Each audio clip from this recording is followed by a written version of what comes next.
sehat, tetap semangat ya. Kali ini kita akan belajar tema 1, selamatkan makhluk hidup. Subtema 1, tumbuhan sahabatku. PB 1 sampai 3. Coba Anda perhatikan gambar yang ada di papan tulis. Dari gambar ini kita bisa mendapatkan manfaat dari tumbuhan. Manfaat tumbuhan bagi kehidupan kita bisa menjadi bahan makanan, bahan pakaian, sumber oksigen, dan dapat memperindah lingkungan. Tumbuhan itu dapat kita nikmati sepanjang waktu, jadi tumbuhan perlu berkembang biak. Perkembangbiakan tumbuhan ada dua, yaitu perkembangbiakan generatif dan perkembangbiakan vegetatif. Perkembangan biakan generatif atau biasa disebut secara kawin biasanya dialami oleh tumbuhan yang berbiji dan terjadi melalui proses penyerbukan pembuahan. Contohnya padi, mangga, durian, jambu, jagung, dan yang lainnya. Alat perkembangbiakan generatif itu adalah bunga. Di sini coba Anda perhatikan, ada bagian-bagian bunga yang secara lengkap atau sempurna, mulai dari tangkai bunga, dasar bunga, bakal biji, kelopak, tangkai putih, kepala putih, benang sari, tangkai sari, kepala sari, dan mahkota. Inilah bagian-bagian bunga sempurna. Sekarang kita belajar perkembangbiakan vegetatif. Perkembangan vegetatif itu ada dua, yaitu vegetatif alami dan vegetatif buatan. Vegetatif alami itu tanpa bantuan manusia, dan vegetatif buatan itu dibantu oleh manusia. Perkembangbiakan vegetatif alami, contohnya umbi lapis, umbi batang, umbi akar, geragi, akar tinggal, tunas, dan tunas adventif. Perkembangbiakan vegetatif buatan contohnya mencangkok, yaitu membuat cabang batang mempunyai akar. Contohnya mangga, jambu, dan rambutan. Ini ada gambarnya, proses mencangkok sampai tumbuh akar dan kita mendapatkan tanaman baru. Yang kedua, stek batang.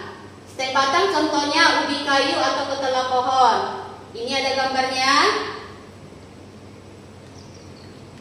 Yang ketiga, okulasi.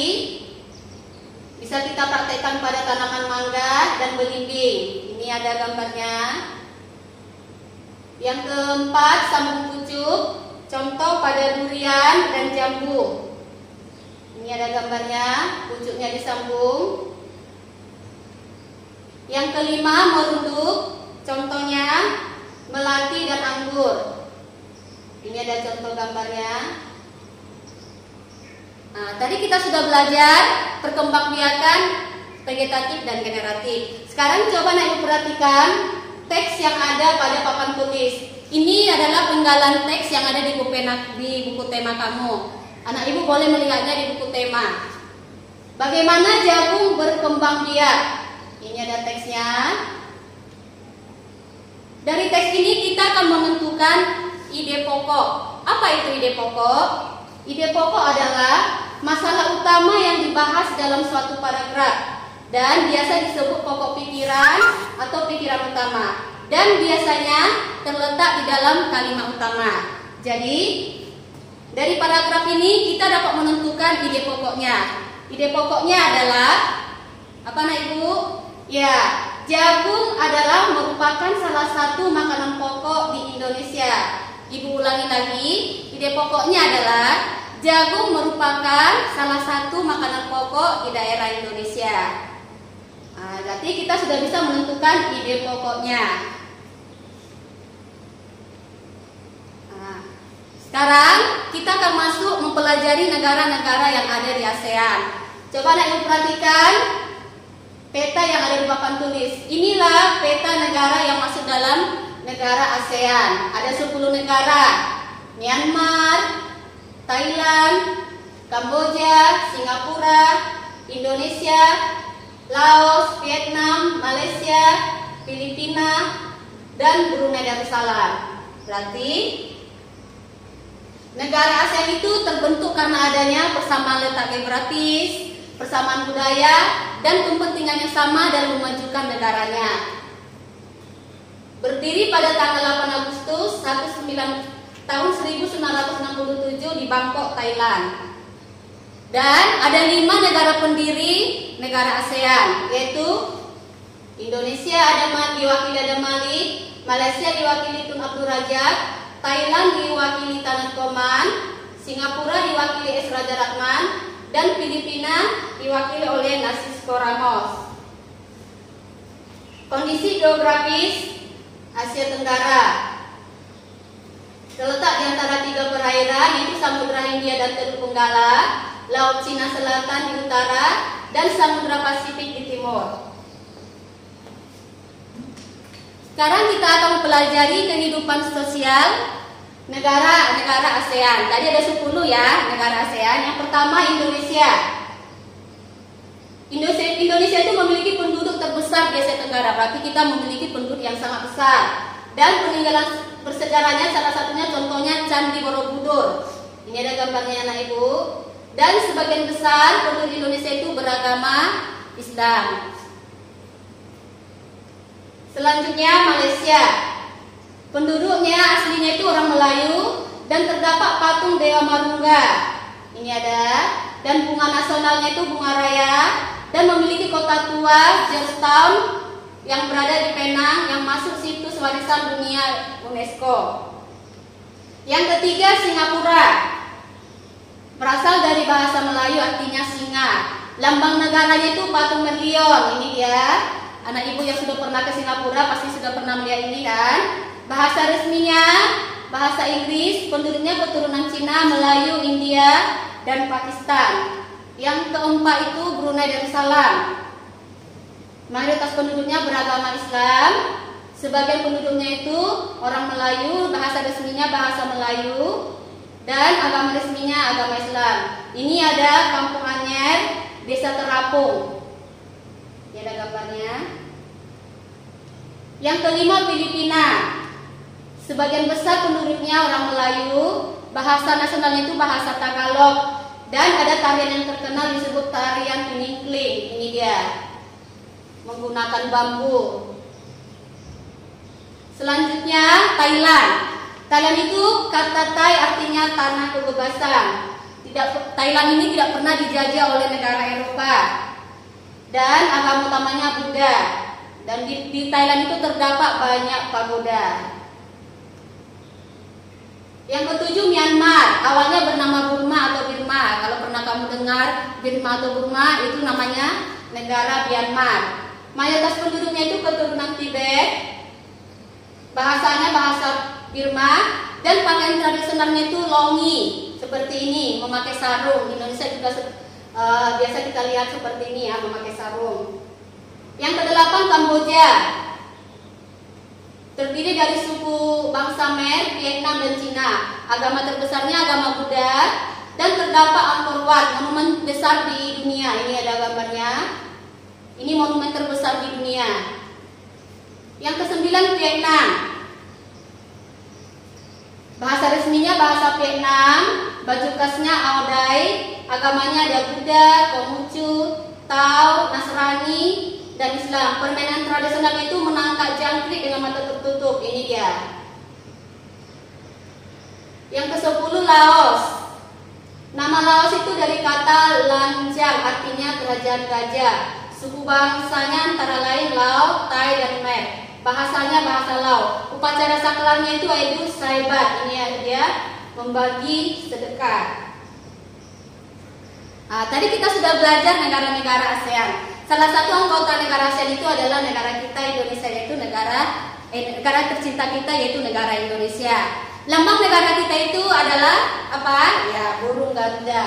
Dalam burung Garuda ini terdapat 5 sila. Anak ibu tentunya sudah tahu kelima isi Pancasila. Kali ini kita akan belajar pengamalan sila pertama dan sila kedua. Nilai-nilai yang terkandung dalam sila ketuhanan yang Maha Esa. yang terutama itu takwa terhadap Tuhan Yang Maha Esa ya. Jadi anak ibu harus takwa terhadap Tuhan Yang Maha Esa, menghargai agama teman atau agama orang lain, dan rukun antar umat beragama.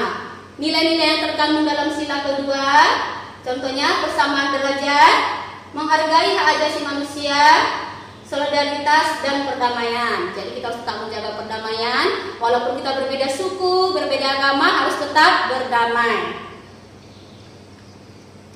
Sekarang tadi kita sudah belajar manfaat tumbuhan. Ada yang digunakan untuk bahan makanan, ada juga untuk memperindah lingkungan. Salah satunya yang bisa digunakan membuat patung, itu biasanya terbuat dari kayu. Nah, ini ada contoh patung. Patung ini terbuat dari kayu, bukan dari kayu saja. Patung juga kita bisa buat dari tanah liat. Dalam membuat patung dari tanah liat tersebut tidak boleh terlalu lembek dan terlalu keras. Jadi boleh dari kayu, boleh dari tanah liat, dan anak ibu boleh juga mempraktekannya dari plastisin. Boleh kita membuat patung berkarakter, ada yang karakter manusia atau hewan atau yang lainnya. Demikian pembelajaran kita kali ini. Ibu berharap pembelajaran atau video kali ini bisa membantu anak ibu memahami materi subtema 1. Terima kasih semuanya. Halo anak ibu semua, ketemu lagi dengan Ibu Agustina. Kali ini kita akan masuk subtema 1 yaitu PB 4 sampai PB 6. Kali ini kita akan belajar membuat kesimpulan bacaan. Kesimpulan itu adalah intisari dari sebuah bacaan atau paragraf. Cara membuat kesimpulan tentunya kita harus baca dulu teksnya dan tentukan ide pokoknya, baru kita bisa membuat kesimpulan. Kesimpulan yang baik itu pesannya harus sampai kepada pembaca dari khusus ke umum dan menggunakan kosakata yang baku. Dan kesimpulan yang baik itu juga harus berdasarkan ide pokok. Sekarang kita akan belajar membuat kesimpulan. Coba Naya perhatikan bagaimana jagung berkembang biak. Pembelajaran sebelumnya kita sudah menentukan ide pokoknya. Ide pokoknya adalah jagung merupakan salah satu makanan pokok di Indonesia. Nah, itu ide pokoknya. Sekarang kita menentukan kesimpulan dari ide pokok tersebut. Jadi ide pokoknya tadi adalah jagung merupakan salah satu makanan pokok di Indonesia. Jadi kesimpulannya, jagung sangat penting bagi Indonesia. Mengerti anak ibu? Tadi ide pokoknya, jagung merupakan makanan pokok di Indonesia. Dari ide pokok tersebut, kita menentukan kesimpulan. Apa yang dapat kita simpulkan? Jagung sangat penting bagi Indonesia. Nah, pelajaran sebelumnya kita sudah belajar sila pertama dan sila kedua. Sekarang kita masuk sila ketiga. Apa lambangnya? Ya, pohon beringin, Persatuan Indonesia. Nilai yang terkandung dalam sila ketiga, yang pertama rasa persatuan dan kesatuan. Jadi biarpun kita dari berbagai suku, berbagai agama, harus tetap bersatu. Rela berkorban, cinta tanah air, dan memajukan pergaulan yang bineka tunggal ika. Kondisi geografis negara ASEAN. Yang pertama, negara dengan letak yang paling utara yaitu Myanmar. Negara dengan letak yang paling selatan Indonesia. Negara dengan letak yang paling barat adalah Myanmar, dan yang paling timur adalah Indonesia. Yang kedua, sebagian besar negara ASEAN itu beriklim tropis. Hanya Myanmar yang di bagian utara yang beriklim subtropis. Memiliki wilayah laut kecuali Laos. Negara ASEAN memiliki hasil tambang kecuali Singapura. Jadi 9 negara itu memiliki hasil tambang kecuali Singapura. Brunei Darussalam, hasil tambangnya gas alam, minyak bumi. Filipina, biji besi, kromium, tembaga, dan emas. Indonesia, minyak bumi, gas alam, emas, dan perak. Kamboja, biji besi, mangan, fosfat. Laos, biji besi, batu bara, emas, timbal.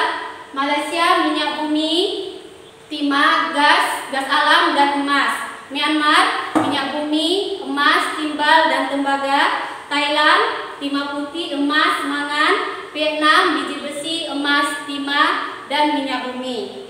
Tadi pelajaran sebelumnya kita sudah mempelajari manfaat tumbuhan. Tumbuhan bisa menjadi bahan makanan. Dari tumbuhan itu kita bisa menghasilkan karbohidrat, contohnya dari padi, jagung, dan umbi-umbian. Ini contohnya. Terus yang kedua protein. Protein itu kita bisa dapatkan dari kacang kedelai, kacang tanah, daging, ikan, dan telur. Ini contohnya. Dan vitamin bisa kita dapatkan dari sayur dan buah-buahan. Jadi anak ibu dalam sehari itu, misalnya di piring itu harus ada karbohidrat, ada protein, dan vitamin. Maka anak ibu akan jadi anak yang sehat dan pintar. Demikian pembelajaran kita kali ini. Berarti subtema 1 sudah selesai anak ibu. Ibu berharap video subtema 1 ini dapat membantu anak ibu memahami pelajarannya. Ibu ucapkan terima kasih.